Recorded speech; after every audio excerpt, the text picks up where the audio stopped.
মৰমৰ ছাত্ৰ ছাত্ৰীসকল, আজি মই ক্লাছ 7ৰ হিন্দী কিতাপখনৰ 16 নম্বৰ পাঠত থকা অমৃত বাণী এই পাঠটোৰ অনুশীলনীত থকা প্ৰশ্নবিলাকৰ উত্তৰ লিখি দিম। তোমালোকে উত্তৰবিলাক লিখি ল'বা। ইয়াতে দুজন হিন্দী কবিৰ কবিতাৰ অংশ তুলি দিয়া হৈছে, চন কবিৰ দাস আৰু তলত আছে কবি ৰহিম। এওঁলোক হৈছে হিন্দী কবি, এওঁলোকৰ কবিতাৰ কিছু অংশ ইয়াতে তুলি দিয়া হৈছে আৰু ইয়াক দোহা বুলি কয়।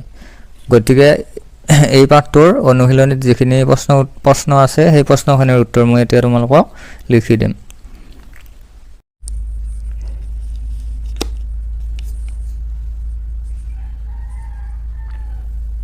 এতিয়া আৰম্ভণিতে দিয়া আছে पाठ से 1 नंबर सही कथन के आगे सही निशान और गलत कथन के आगे गलत निशान लगाओ। अर्थात শুদ্ধ কথাবোৰত শুদ্ধ চিন দিব লাগিব আৰু ভুল কথাবোৰত পূৰণ চিন দিব লাগিব। ক নম্বৰত দিয়া আছে মধুৰ বচন ঔষধি के समान आरामदायक होता है। এইটো হৈছে শুদ্ধ, গতিকে আমি শুদ্ধ চিন দিম। এইটো মই ক'ত আছে দেখুৱাই দিম। ইয়াতে কবি পৰিচয় লিখা আছে চন কবিৰ দাস। ইয়াতে লিখা আছে এয়া 1 নম্বৰ মধুৰ বচন ঔষধি के समान है। গতিকে এইটো হ'ব ক নম্বৰটো হ'ব শুদ্ধ। তাৰপিছত খ নম্বৰ निंदा करने वाले व्यक्ति से हमें दूर रहना चाहिए। अर्थात तिरस्कार কৰা মানুহৰ পৰা আমি আঁতৰত থাকিব লাগে। এইটো ভুল। তিৰস্কাৰ কৰা মানুহৰ পৰা আমি আঁতৰত থাকিব নালাগে, তেওঁলোকৰ ওচৰতে থাকিব লাগে। এই কথাটো ক'ত লিখা আছে মই দেখুৱাই দিম। চন কবিৰ দাসৰ কবি পৰিচয় দিয়া আছে 5 নম্বৰটোত निंदा करने वाले व्यक्ति को आंगन में कुटिया बनाकर पास ही रखना चाहिए। अर्थात ওচৰতে ৰাখিব লাগে। এইবাৰ গ নম্বৰটো জ্ঞানী ব্যক্তি अपने लिए धन का संचय करते हैं। জ্ঞানী মানুহে নিজৰ কাৰণে ধন সঞ্চয় কৰে। এইটো হ'ব ভুল, কাৰণ জ্ঞানী মানুহে নিজৰ কাৰণে ধন সঞ্চয় নকৰে, বেলেগ মানুহৰ কাৰণে তেওঁলোকে ধন সঞ্চয় কৰে। এইটো মই দেখুৱাই দিম। এইটো আছে কবি ৰহিমৰ কবি পৰিচয়ত 1 নম্বৰটোৰ এইখিনিত আছে ज्ञानी व्यक्ति भी दूसरों की भलाई के लिए संपत्ति का संचय करते हैं। दूसरों की भलाई के लिए अर्थात আনৰ ভালৰ কাৰণেহে সম্পত্তি সঞ্চয় কৰে, নিজৰ কাৰণে নহয়। এইবাৰ খ নম্বৰ हमें अपना दुख अपने मन में ही छिपा कर रखना चाहिए। अर्थात আমি আমাৰ দুখ নিজৰ মনতেই লুকাই ৰাখিব লাগে। এইটো হ'ব শুদ্ধ। এইটো মই দেখুৱাই দিম। এইটো আছে 3 নম্বৰ हमें अपने मन की व्यथा मन में ही छिपा कर रखनी चाहिए। এবাৰ 9 নম্বৰ सुई का काम तलवार कर सकती है। अर्थात बेजिर काम तलवारे কৰিব পাৰে। এইটো ভুল। সব বস্তুৰে কামবিলাক বেলেগ বেলেগ, গতিকে নিজৰ কামটোহে কৰিব পাৰে। বেজিয়ে বেজিৰ কাম কৰে, তৰৱালে তৰৱালৰ কাম কৰে। এইটো ভুল। তাৰপিছত 6 নম্বৰ এইটো মই দেখুৱাই দিম ক'ত আছে। এইটো আছে 5 নম্বৰটোত जहाँ सुई काम आती है वहाँ तलवार किया करेगी। अर्थात बेजिर काम तलवाला কৰিব নোৱাৰে। এবাৰ 6 নম্বৰটো गरीबों की मदद करने वाले ही सच्चे अर्थ में बड़े व्यक्ति होते हैं। দুখীয়া সহায় কৰা মানুহবিলাকহে প্ৰকৃততে ভাল মানুহ বা ডাঙৰ মানুহ। এইটো হ'ব শুদ্ধ। এইবাৰ 2 নম্বৰত দিয়া আছে पूर्ण वाक्य में उत्तर दो। क নম্বৰ চন কবিৰ দাস के आराध्य कौन थे। अर्थात মহাপুৰুষ বা আচাৰ্য কবিৰ দাসৰ আৰাধ্য কোন আছিল। এতিয়া উত্তৰটো মই লিখি দিম। 2 নম্বৰ ক उत्तर চন কবিৰ দাস के आराध्य निर्गुण निराकार राम थे। उत्तरটো ইয়াতে লিখা আছে চন কবিৰ দাসৰ কবি পৰিচয় লিখা আছে निर्गुण निराकार राम उनके आराध्य थे। एबार ख नम्बर प्रश्नটো हल कबीर शब्द का अर्थ क्या है अर्थात कबीर शब्दটোৰ अर्थ কি। এতিয়া উত্তৰটো হ'ব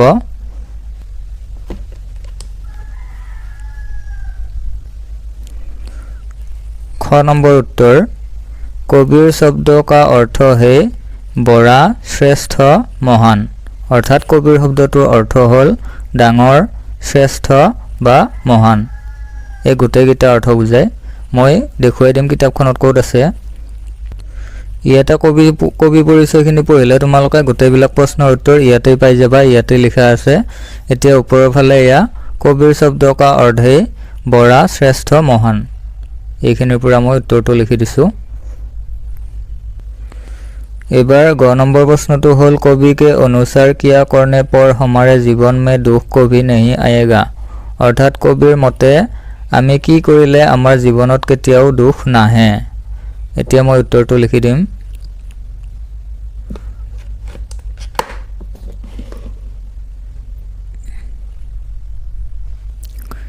ग नंबर उत्तर कवि के अनुसार सुख दुख दोनों की स्थिति में अपने आराध्य को स्मरण करने से हमारे जीवन में कभी दुख नहीं आएगा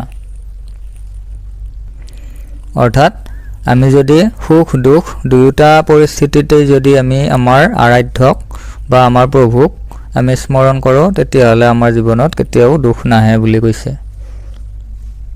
आमी सुखर समयतो प्रभुक स्मरण करिब লাগিব आरो दुखर समयतो आमार प्रभुक स्मरण करिब লাগিব, तेतियाहले आमार जीवनत दुख नाहे। एबार ख नम्बर प्रश्नটো हल कवि रहीम का पूरा नाम क्या था अर्थात कवि रहीমৰ সম্পূৰ্ণ নাম কি আছিল। এতিয়া উত্তৰটো হ'ব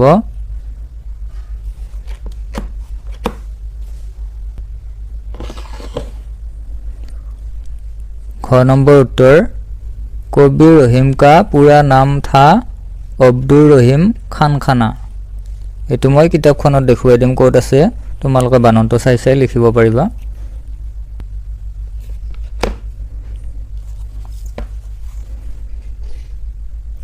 ইয়াতে কবি ৰহিমৰ কবি পৰিচয় দিয়া আছে ওপৰৰ ফালে, এইটো अब्दुल रहीम खान खाना। ইয়াৰ পৰা বাননটো চাই চাই লিখিবা।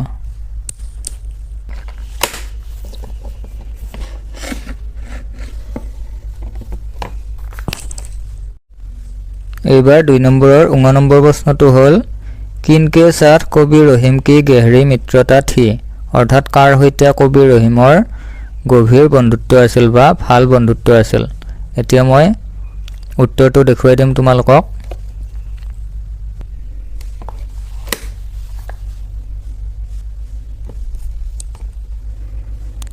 উত্তৰটো ইয়াতে লিখা আছে কবি গোস্বামী তুলসীদাস। এই বাননটো ইয়াৰ পৰা লিখি লবা। उत्तरটো মই হজাই পৰা লিখি দিম, ইয়াতে তোমালোকে বাননটো চাই লবা। কবি গোস্বামী তুলসীদাস।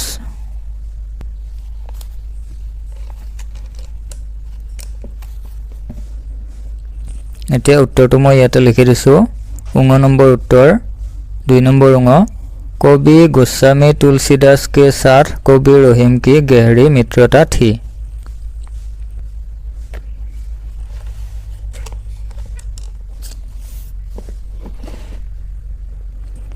एबार 2 नम्बर 6 नम्बर प्रश्नটো हल श्री कृष्ण ने किसके साथ बचपन की मित्रता निभाई थी अर्थात प्रभु श्री कृष्णय कार लगत लराली कालत मित्रता কৰিছিল বা বন্ধুত্ব কৰিছিল।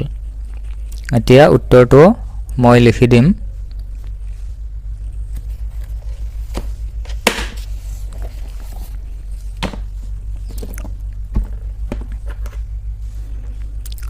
नंबर 2 नंबर उत्तर श्री कृष्ण ने गरीब ब्राह्मण सुदामा के साथ बचपन की मित्रता निभाई थी। उत्तर तो तुम्हारे एक गरीब ब्राह्मण तो निलिखिलेও हब। श्री कृष्ण ने सुदामा के साथ बचपन की मित्रता निभाई थी एनाকৈ लिखिलेও हब। এতিয়া মই কিতাপখনত উত্তৰটো দেখুৱাই দিম।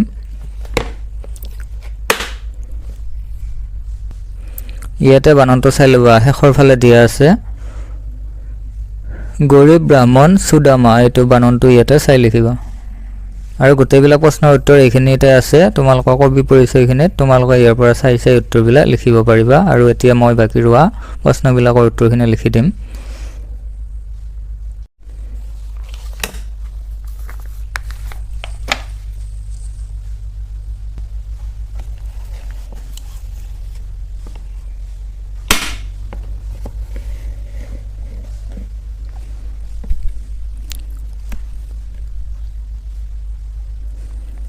एबार 3 नंबर दिया আছে संक्षेप में उत्तर दो क नंबर बूढ़े व्यक्ति की खोज में निकलने पर कवि को क्या अनुभव हुआ अर्थात बेया मानु बिचारी जाउते कविर केनेकुआ अनुभव হৈছিল এতিয়া মই উত্তৰটো লিখি দিম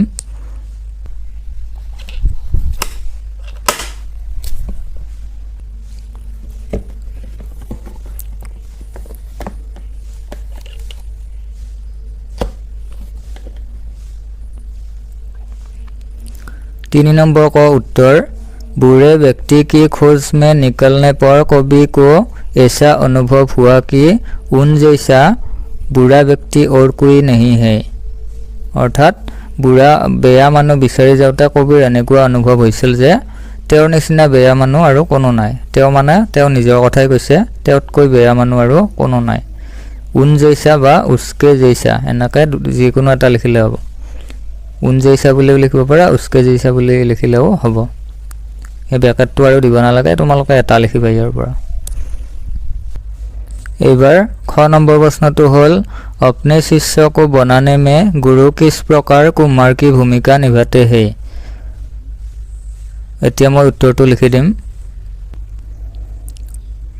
उत्तर 3 नंबर ख नंबर उत्तर अपने शिष्य को बनाने के लिए गुरु कुमार के भांति भीतर से हाथ का सहारा देकर बाहर धीरे धीरे प्रहार करते हुए शिष्य रूपी घड़े को बनाते हैं और उसकी कमियों की दूर करते हैं निजर शिष्यक तैयार কৰিবলৈ गुरुए कुमाৰৰ নিচিনাকৈ ভিতৰৰ পৰা হাতৰ সহায়েৰে বাহিৰ ফালে লাহে লাহে প্ৰহাৰ কৰি শিষ্য ৰূপী কলটোক তৈয়াৰ কৰে আৰু তাৰ অভাৱবোৰ দূৰ কৰে 3 नंबर ग नंबर साधु की जाति के बारे में पूछने के संदर्भ में कवि ने क्या कहा है अर्थात साधुসকলৰ জাতি সোধাৰ ক্ষেত্ৰত বা জাতি বিচাৰ কৰাৰ ক্ষেত্ৰত কবিয়ে কি কৈছে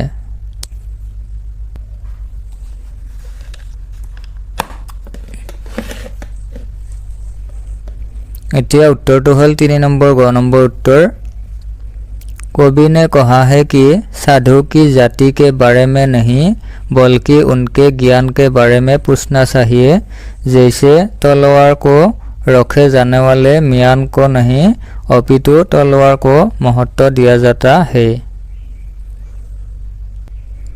एबार ख नंबर प्रश्नটো হ'ল कवि रहीम ने ऐसा क्यों कहा कि थोड़े दिनों के लिए आने वाली विपत्ति अच्छी होती है এতিয়া উত্তৰটো মই দেখুৱাই দিছো ইয়াতে লিখা আছে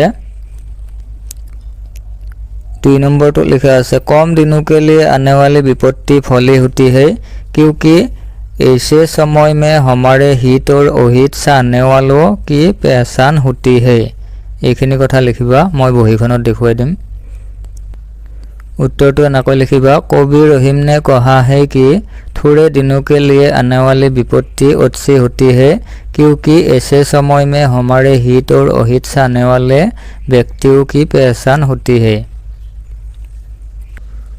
एबार 3 नंबर और 9 नंबर प्रश्नটো হ'ল कवि के अनुसार हमें मन की व्यथा किस लिए मन में ही छिपा कर रखनी चाहिए এতিয়া उत्तरটো হ'ব 9 नंबर 3 नंबर 9 नंबर उत्तर कवि के अनुसार हमें मन की व्यथा मन में ही छिपा कर रखनी चाहिए क्योंकि दूसरे व्यक्ति उसे सुनकर नखर ही करते हैं कोई उसे बात नहीं लेता